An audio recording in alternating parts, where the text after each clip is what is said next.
Okay, the beauty of CRM is it can do 1,000 things. I always say this, the problem with CRM is it can do 1,000 things and it should probably do 3. It shouldn't be this giant Swiss Army knife that you see here. So these are, a lot of the things that you can do with CRM, and some of these we've been doing for a long time. Content management, lists and events, getting lists into the e-marketing tool.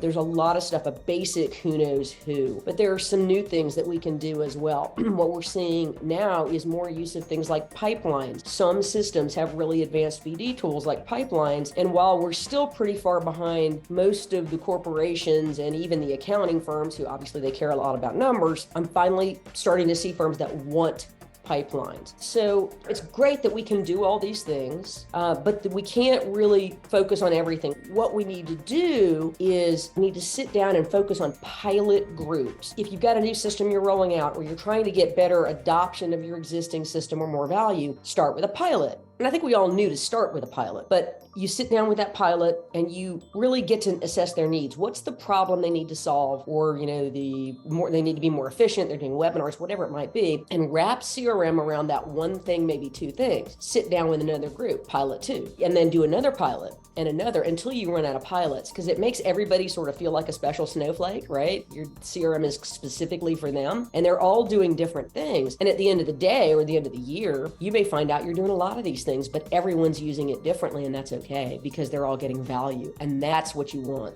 That's when they actually say that they're getting more than just a glorified Rolodex.